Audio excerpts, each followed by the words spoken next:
افرح يابا، قوم افرح يا ابوي. هي في يا حموده؟ هيقول لك المدرب الجديد وصل الزمالة. ما دقيقة علينا يا احمد، افرح كيه واكل ابوك. المدرب هيجي هدرب مين؟ مفيش لعيبي، مفيش يا لعيبي. ابوي كيفش لعيبه بس يابا؟ الموسم قرب يبدا يا احمد وما عملنا صفقه حدلوك يا وكل ابوك. يا ابو تقلقش، التقيل جاي ان شاء الله، هنعملوا صفقة الدنيا بس تقل عليني. مات يا احمد ماتي يا ما سمعت سرينة نادي الزمالك هي وقول وي وي وي حتى صفقه بالكده.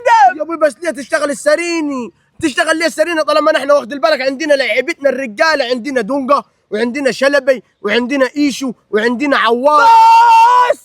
بس بلا شلبي بلا ايشو، دول ما شالوش نفسهم يشيلوا فرقي. كمان نقص تقول لي دونجا انت محور الارض. يابا ايوه يابا مالك ها؟ يا راجل بس يا راجل، يا راجل بس ده احنا البنك الاهلي ده فوق. يا راجل ما حكاوك ما تلدش على حد، ولا هنقدر على بنك ولا على اي حد من اللي جا، ولا سيراميكا ولا بيراميدز ده الاهلي عنده سكواد لعيبه. احمد لو جا الدوري المصري هيخلي النايم اكتر من الواقف.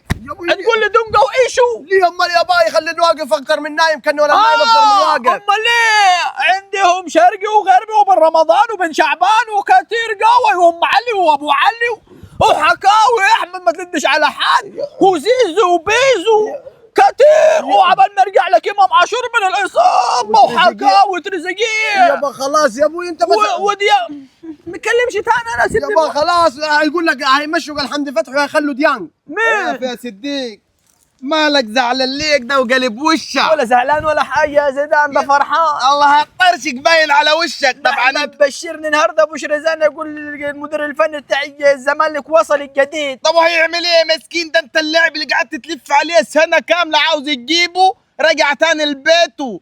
شريف يا صديق المخيف. يا راجل بس ده شريف قاعد طول عمره في السعوديه ما عملش حاجه ولا لمع. طب انت نفسك تقول لي قال احسن من اسامه ابو علي محمد شريف؟ يا راجل لا ده ارقامه ب 2 جنيه ونص. بحس انا لما اجيب محمد شريف يا زيدان. يا راجل ده انا اتدخلت في الصفقه دي واخد بالك عشان احرق دمكم واعلي عليكم الريتش واخد بعد واخلع خوازيق ده بتاعتكم. ده انا هزقكم من المرار يا متجاي. صدق صح يابا، المفروض الحاجه مش بتاعتنا نقول نحن هناخدوها. طب وما تقولوا هو الكلام عليه يا جمارك يا صديق؟ كده كده اولاد الاهلي يا احمد مش هيروحوا بره، انت فاكرهم زي عيالك ولا هي؟ يشوفوا الفلوس يجوا رامحين، فيش الكلام ده. وحابب اقول لك كلمتين يا صديق.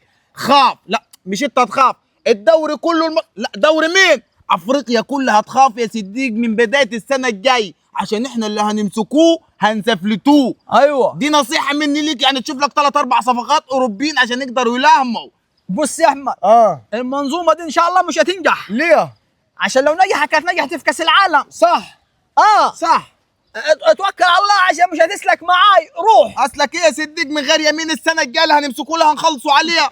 وجهز نفسك يا صديق، شوف لك 3 4 صفقات عشان ايه ناويين لكم انتوا السنه الجايه، ناويين لكم انتوا يا احمد. وهاتوا ايه قريبكم ده اللي اسمه بيراميدز عشان نمسكوه السنه الجايه برضه نرجعوه تاني الجحر باذن الله، هنرجعوه للاسيوطي تاني يا صديق. جهز نفسك جهز. اقول لك يابا، هي هما مش زمان كانوا يقول لك اللي هنمسكوه هنرجحوه، هما ليه دلوقتي هيقول لك هنسفلتوه؟ ده لو على السفله سهلي. ده يمكن اي يمسكوا اي حد يعمل وشه جزامه يا وكل ابوك. كنت اقول له ايشو وشلبي ودونجا يعني الجزامه الثلاثه دول لازم يمشوا. يا ابوي ليه يمشوا يا بس؟ يمشوا يا احمد، يا ابوي مكترين التمرين وخلاص. يمشوا. لا شالطين، لا يلا بينا. اشيل لا اشيل لا لا يمشوا هيمشوا اه يمشوا.